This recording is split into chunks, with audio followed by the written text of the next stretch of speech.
The taxi's tires crunched softly over the old gravel as it came to a stop. Tamsin Lakach didn't get out right away. She sat there frozen, not from fear, but from something deeper, something heavier. It was strange after 25 years of being told where to go, when to move, what time to wake up. Now she had no orders, only silence. Finally, she opened the door. The cool September air greeted her like a stranger. She stepped out, boots landing firmly on cracked pavement, her shadow stretching toward the house. She still remembered the first time she'd ever seen this place. She was only 6. Her grandfather had just finished building the porch steps. He had lifted her up, pointed at the roof, and said, "Someday, this'll be yours to protect." Back then, it felt like a promise. Now, it felt like a lie. Her uniform still held the scent of ceremony, clean, pressed, heavy with meaning. The name patch still read Lakach, but the family behind that name, gone.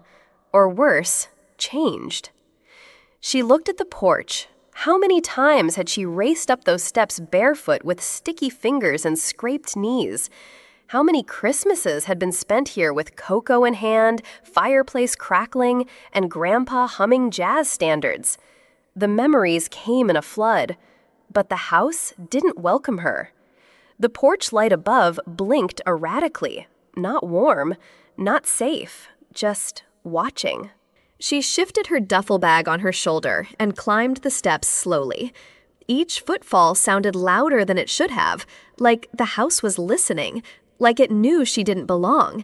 And when she reached the door, she didn't knock right away. Her hand hovered, her breath hitched. She wasn't sure what she expected. Tears, hugs, her mother running down the hallway with arms wide open. Instead, there was only the sound of wind. No voices, no movement behind the curtain. No sign that anyone had even noticed she was home. She pressed the doorbell, twice, then stepped back. Nothing. No welcome, no warmth, no family. She adjusted her collar, trying to stand straighter, like she was still on base, like someone here would care. She was Tamsin Lakach, Lieutenant Colonel, United States Army. But at that moment, she was just a daughter with no key, a soldier with no country, a stranger on her own doorstep. She didn't hear the door creak. She heard the intercom buzz. Then came the voice, flat, cold, unmistakable. "What are you doing here?" Tamsin looked up.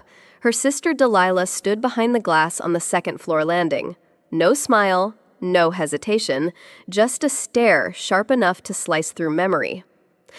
"Delilah," Tamsin said softly, "I just got back. I wanted to—" "This isn't your home anymore," Delilah cut her off. "You left. You disappeared. Don't act surprised that the world moved on." Tamsin's chest tightened.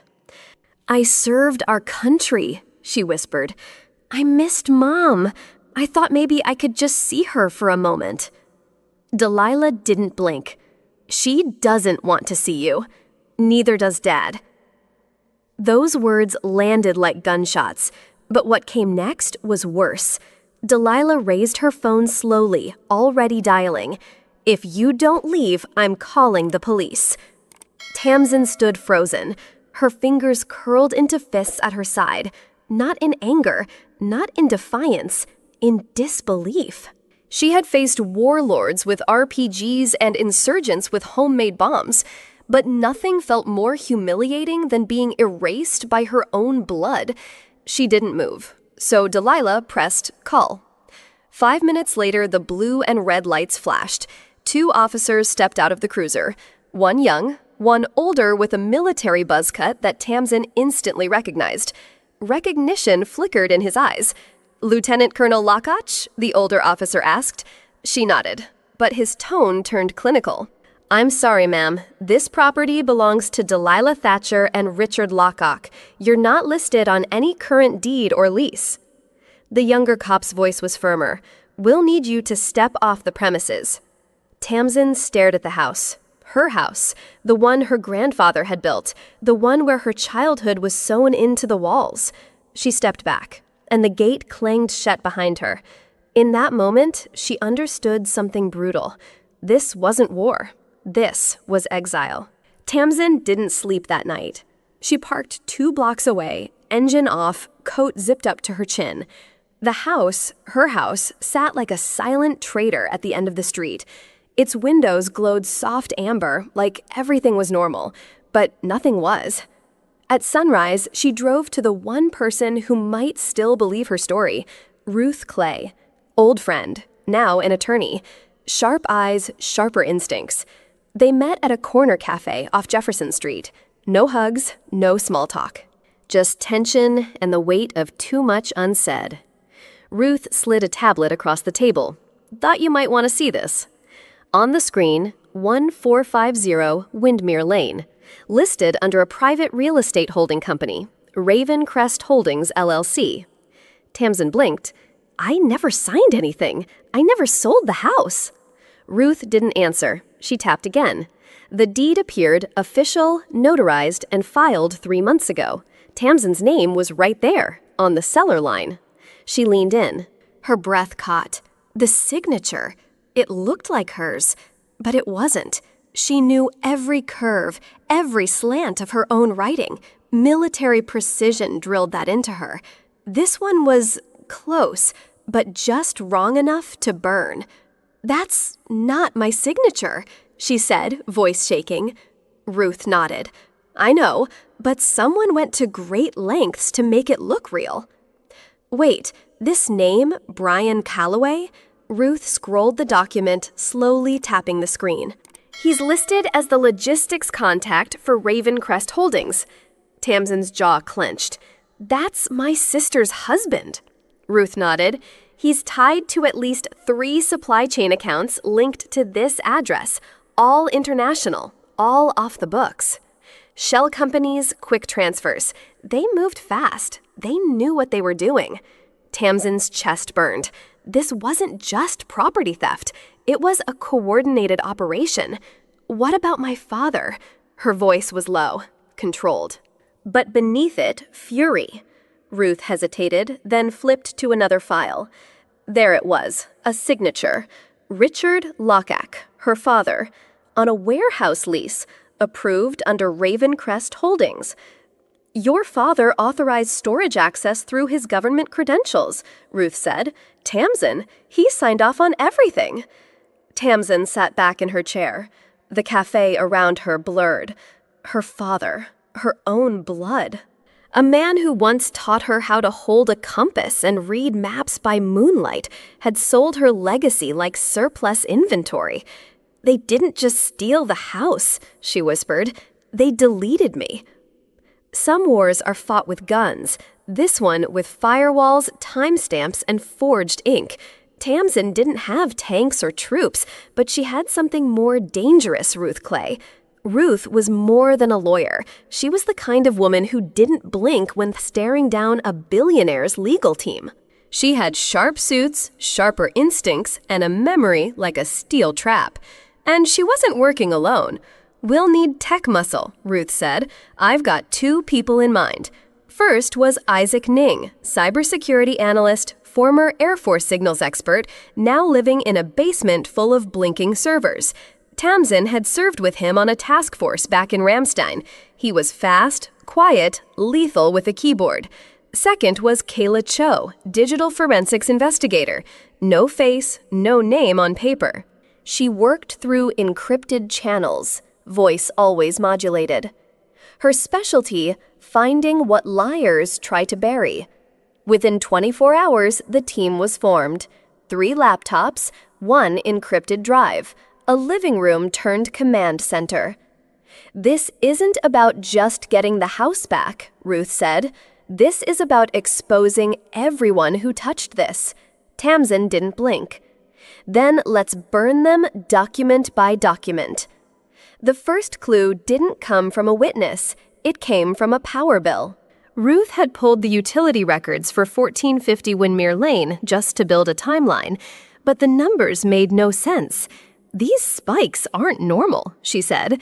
This house is pulling industrial-level current every night between 11 p.m. and 3 a.m. Tamsin narrowed her eyes. They're not running a bakery down there. Isaac chimed in from his laptop. No business license, no renovation permits, no registered tenants. Then Kayla's voice buzzed in low, digital filtered. But the power draw doesn't lie. They were hiding something. Something big. Tamsin's instincts kicked in. She requested security camera footage from the alley behind the house. A friend from her old command owed her a favor. 2 hours later, she had it. What she saw made her stomach twist.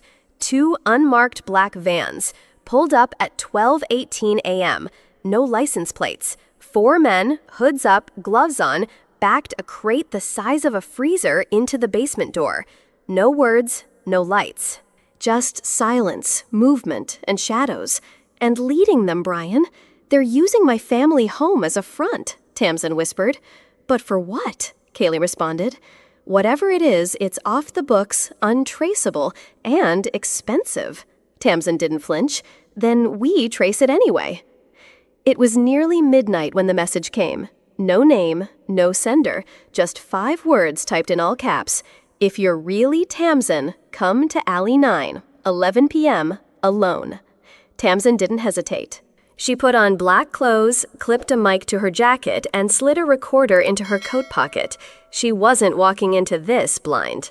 The alley behind Windmere Lane was narrow, fenced, and stank of oil and old trash bins. She moved quietly, low to the ground, like it was a recon op in Fallujah. And there he was, a man in his late 40s, weathered face, mechanic's jacket, a faded Marine Corps tattoo on his forearm. Name's Ethan, he said before she could speak. I fix cars down on McRae. Been living here since '95. I knew your grandfather. Tamsin's posture stiffened. She didn't trust easily. You called me. Why? He leaned against the fence, scanning the shadows. Because something's off. Those vans don't come for pizza deliveries. He lit a cigarette with shaky fingers. Every few nights. Same vans. No plates. Always after midnight. 4 guys, no one talks. They unload crates straight into the basement. And the one giving orders, he paused, looked her dead in the eye, is your sister's husband, Brian. Tamsin didn't blink. You sure? Seen him with my own eyes. Tall, confident, always the one pointing, giving signals. He hesitated, then added, Delilah says you're unstable, that you've got issues, combat trauma. But you didn't look unstable to me. You look like someone who's been lied to. Tamsin clenched her fists. This wasn't a rumor. This was confirmation. Her sister knew. Her brother-in-law led it. And the entire neighborhood had been told she was the crazy one. That night, she didn't sleep. She didn't pace. She didn't cry. She planned.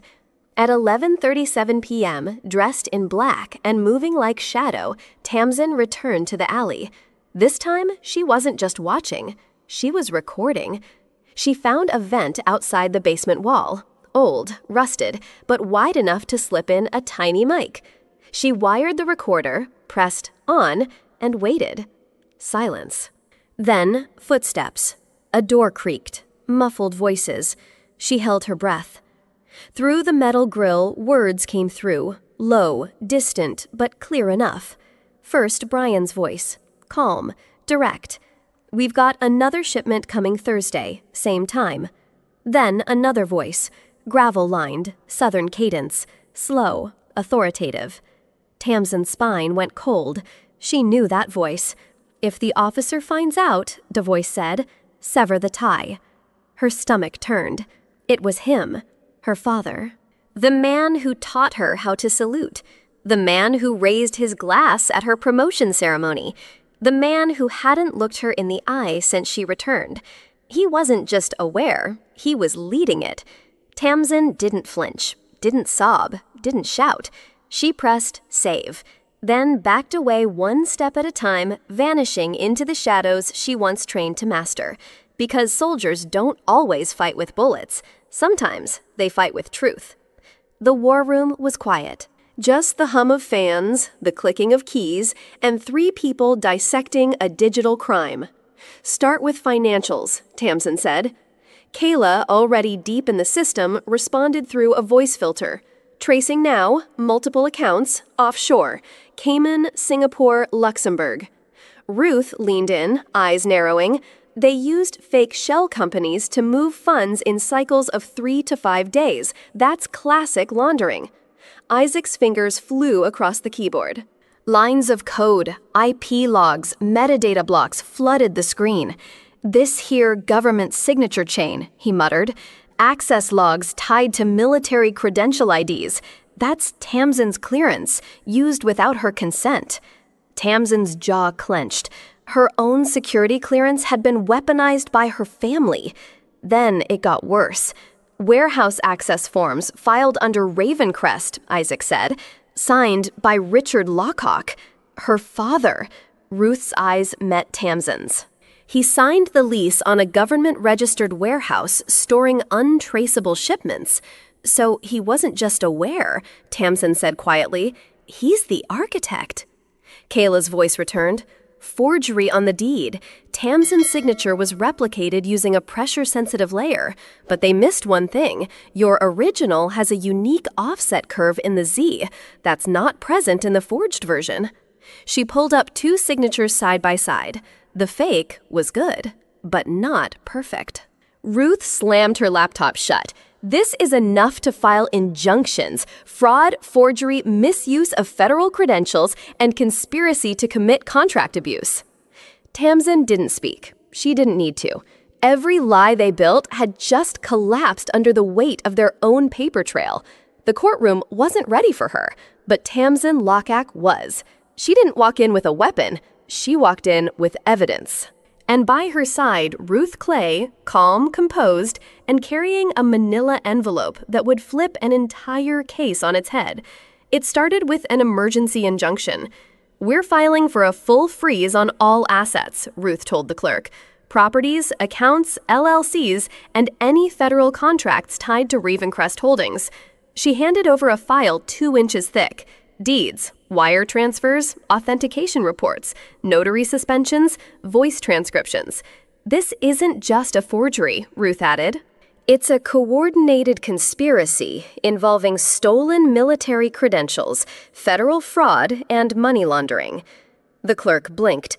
"You'll need a judge on this by tomorrow morning." "We'll be here before sunrise," Ruth replied. Back at the apartment, Tamsin stood at the center of her war room.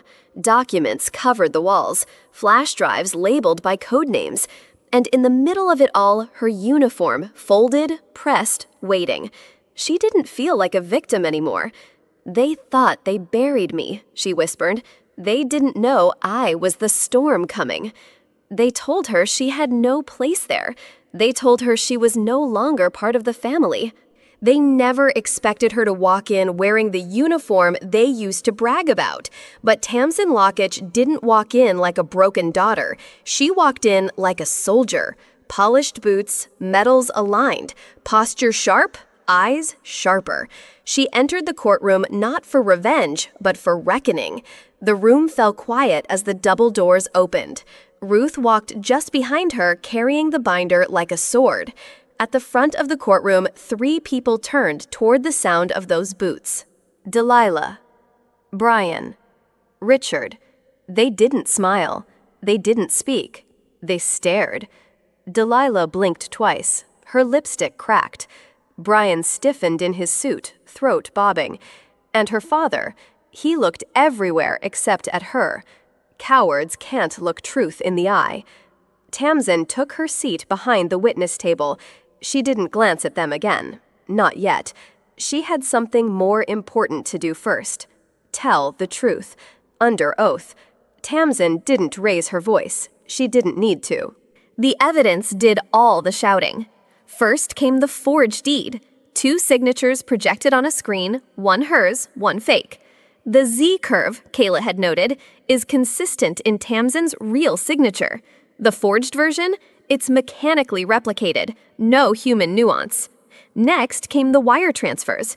Ravencrest accounts traced directly to Brian Calloway. Funds routed through foreign shells, then funneled into a warehouse property, signed off by Richard Lockhawk. Tamsin sat calmly at the witness table as the room absorbed each document. Then Ruth stood. She pulled out a small device, pressed play, and the courtroom heard it. If the officer finds out, sever the tie. Her father's voice, unmistakable. Gasps filled the air. Brian shifted in his chair. Delilah went pale, and Richard closed his eyes. That was the moment Tamsin stood. No emotion, just resolve. "Your Honor," she said, "they didn't just try to erase my name. They used it to move money, to forge documents, to win federal contracts." She paused, then added calmly, "They built a criminal empire on my honor." The courtroom didn't erupt. No one shouted. No one cried out. When the judge read the verdicts, the silence was louder than any gavel. Delilah Thatcher, 6 years in federal prison. Brian Calloway, 8 years. Richard Lockitch, 10 years, no parole. No objections, no appeals, no excuses. Delilah stared at the floor, hands trembling, lips trembling harder. The woman who once stood at the top of the stairs and called the cops on her own sister now couldn't even lift her eyes. Brian tried to whisper to his lawyer, but the words didn't matter anymore. And Richard, the man who taught Tamsin how to tie her first bootlace, now looked like a ghost, still, pale, dismantled. Tamsin didn't flinch, didn't smirk. She just breathed, deep, full. Because this wasn't revenge. This was closure. Outside the courtroom, reporters waited, microphones extended, but Tamsin said nothing.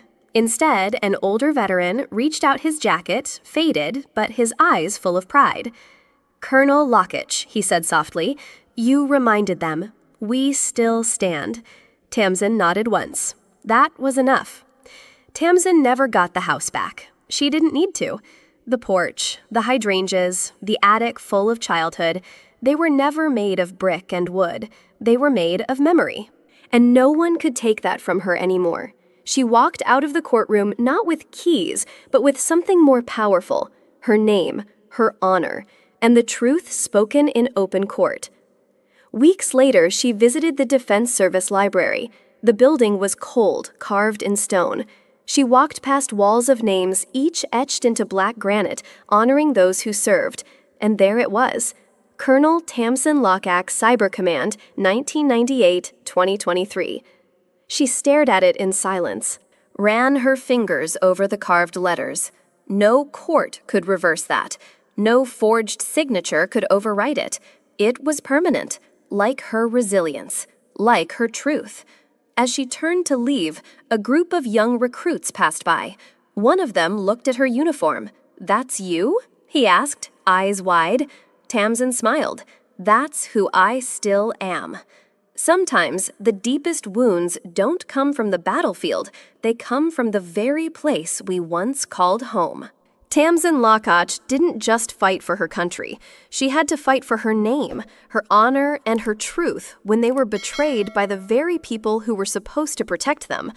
Her story teaches us this: honor isn't something handed to you. It's something you hold on to, especially when no one else will. We don't get to choose the family we're born into, but we do get to choose the kind of person we become. You don't need revenge to win. You only need to stand firm in what's right, and in time, justice will speak for you. If this story moved you, if you believe in justice, truth, and the quiet strength of those who rise even when the world turns away, then don't just watch. Stand with her. Stand with stories like hers. Subscribe to Through Her Eyes now, where every voice matters and every truth deserves to be heard.